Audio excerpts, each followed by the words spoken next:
Bienvenidos nuevamente a las capacitaciones impartidas por el Centro de Educación Ambiental. Mi nombre es Alejandra Morales, coordinadora del centro, y hoy los acompañaré en la segunda fase de la capacitación de la temática de medio ambiente. En la fase anterior aprendimos un poco respecto a qué es medio ambiente, qué es equilibrio ecológico, cuáles son los tipos de factores bióticos y abióticos y los recursos renovables y no renovables. Hoy aprenderemos un poco más acerca de los tipos de contaminación ambiental y los efectos que esta contaminación tiene en la sociedad y en el ambiente. Veamos entonces algunos de los tipos de contaminación. Iniciaremos con uno que probablemente les resulte altamente familiar aquí en la ciudad. Estamos hablando de la contaminación visual. Esta implica todo aquel material intrusivo que esté a nuestra vista. Entre ello podemos mencionar, por ejemplo, vallas publicitarias, pósters, elementos de promoción y venta. Pero además de ello podemos mencionar también algunas edificaciones y construcciones que interrumpen nuestra vista. Veamos, por ejemplo, esta imagen. Esta es una calle de la ciudad y podemos observar cómo tantas vallas publicitarias interrumpen nuestra vista. Inclusive, cabe mencionar algunas edificaciones que tapan nuestra visibilidad a elementos naturales como por ejemplo volcanes u otros elementos naturales a nuestro alrededor. Veamos el siguiente tipo de contaminación. A este tipo de contaminación se le llama contaminación edáfica o del suelo y hace referencia a todo aquel material que es colocado o dispuesto en el suelo y que por lo tanto lo contamina y lo degrada, es decir, que lo deteriora y acaba con su capacidad productiva. Como vemos en esta imagen que fue tomada en uno de los Basura Challenge que realiza la municipalidad, hay cientos de desechos que las personas han ido colocando ahí, año con año, mes tras mes, semana tras semana. Todos estos desechos han sido dispuestos de esta manera, generando un basurero clandestino, que hace que el suelo ya no tenga una vida útil y que por lo tanto se degrade. En ocasiones, estas áreas se pueden restaurar a través de limpieza y de volver a trabajar en la tierra, reforestar y demás. Sin embargo, es un proceso que lleva mucho tiempo. Por eso, lo recomendable es evitar a toda costa que nuestros desechos lleguen al suelo. Veamos el siguiente tipo de contaminación. Hablamos de contaminación acústica o audial, como también se le conoce. Vemos que en esta imagen tienen un decibelímetro. Este es un instrumento que se utiliza para medir el volumen de los sonidos y la unidad que se utiliza son decibeles. El límite máximo permisible es de 65 decibeles. Sin embargo, como podemos observar en la imagen, se tienen registrados 74.8 decibeles, es decir, alrededor de 10 decibeles más de lo que es el límite saludable para los vecinos. En este caso, se está realizando esta evaluación en un comercio. Sin embargo, también es muy probable que se realicen evaluaciones, por ejemplo, en restaurantes, bares u otro tipo de espacios en donde las personas tienden a utilizar sonidos muy elevados. Esto también se considera un tipo de contaminación, puesto que el sonido muy elevado perturba los ambientes y la calidad ambiental. Otro tipo de contaminación es la contaminación hídrica o del agua. En este caso vemos cómo un botadero clandestino o un basurero clandestino hace que todos estos desechos terminen en el cuerpo de agua. Estos desechos, al llegar ahí, cambian la calidad del agua, puesto que afectan sus cualidades físicas y químicas. Esto hace que el agua que nosotros queremos extraer de los cuerpos sea mucho más difícil de tratar. Además, recordemos que algunas personas hacen uso directo del agua de los ríos y por lo tanto también se les expone a que se contaminen o se enfermen. la contaminación hídrica o del agua no únicamente se observa en ríos, sino también la podemos ver en lagos. Cabe mencionar, por ejemplo, el lago de Amatitlán. Y este es un cuerpo que está altamente contaminado, puesto que nosotros liberamos muchas aguas residuales y muchos desechos a este cuerpo que hacen que baje su calidad. Es por ello que es muy importante que, además de cuidar el recurso hídrico al utilizarlo, también cuidemos la forma en la que lo disponemos. Un último tipo de contaminación hace referencia a la contaminación atmosférica o contaminación del aire. Esta se genera por emisiones que hacemos los humanos a través de nuestras actividades.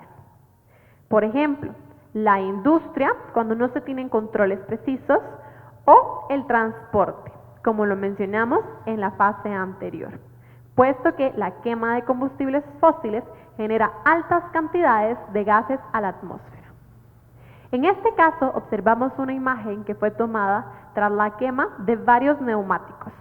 Vemos cómo hay una nube gris que se extiende por todo el suelo, derivado de la quema de estos. Esto generó grandes cantidades de gases de efecto invernadero, que además de contaminar la atmósfera, contribuyen al cambio climático y al calentamiento global, lo cual genera una desestabilidad ambiental enorme y afecta no solo a la biodiversidad, sino también a nuestros patrones climáticos y por ende altera nuestra estabilidad como seres humanos, nuestra economía y nuestra seguridad y salud. Derivado de estos tipos de contaminación ambiental, podemos mencionar también efectos que traen consigo. Dentro de ellos, por ejemplo, enfermedades respiratorias y estomacales. Pensemos en un cuerpo de agua contaminado. ¿Qué sucede si una familia toma agua de este cuerpo?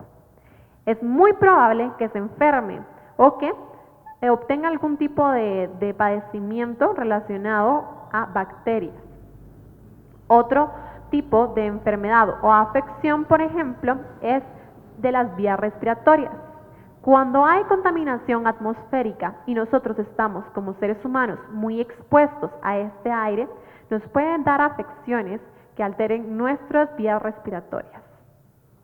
Un segundo efecto negativo es la pérdida de flora y fauna. Regresemos nuevamente a la contaminación hídrica. Pensemos qué sucede cuando aguas residuales, ya sea de empresas o aguas residuales domésticas, llegan a estos cuerpos de agua, alteran las características bioquímicas del cuerpo y por ende son una amenaza para los peces que viven ahí. Inclusive en Guatemala se han registrado mortandades por este tipo de casos de contaminación hídrica. Y si lo pensamos y regresamos al concepto anterior de cadena alimenticia, una vez que se acaba con una especie, estamos afectando no solo a esa especie, sino también a todas aquellas que forman parte de esa cadena alimenticia. Una tercera consecuencia negativa es la pérdida de recursos naturales vitales. Vemos, por ejemplo, en esta imagen un espacio que se ve desértico, es decir, que ya no tiene nada de vegetación. Si pensamos en escenarios como estos, podemos ver de que ahí ya no hay bosque, no hay animales, no hay ningún otro tipo de recurso natural que nos pueda brindar un servicio a nosotros. Es por ello que se habla de pérdida de recursos naturales vitales. Además, por ejemplo, en este escenario donde el terreno está desértico, es muy poco probable que el agua se infiltre y por lo tanto también estamos perdiendo un recurso natural que nos sirve para abastecernos y mantenernos con vida. Una cuarta consecuencia negativa es la aceleración del cambio climático. Como mencioné anteriormente, esta consecuencia está altamente ligada a lo que es la contaminación atmosférica, puesto que cada vez que nosotros hacemos quema de combustibles fósiles mediante actividades industriales o actividades de transporte, entre muchas otras, nosotros estamos emitiendo gases de efecto invernadero. Estos gases de efecto invernadero, en un panorama normal de la Tierra, pues ayudan a que mantengamos cierta temperatura y que la vida en el planeta sea posible. Sin embargo, las actividades humanas aceleran tanto la emisión de estos gases, y estos gases son tan abundantes en la atmósfera, que provocan que cada vez la Tierra se caliente más y más y más. ¿Y qué pasa cuando la Tierra se calienta en medidas muy altas? Pues primero, afecta a la biodiversidad también. Afecta a plantas y animales que no están adaptados o adecuados a esas temperaturas, provocando extinción de especies y altas mortandades. Asimismo, altera los patrones del clima. Por ello, regularmente vemos que hay muchas sequías, hay muchas tormentas y hay muchos otros fenómenos atmosféricos y climáticos que no tienen patrones regulares.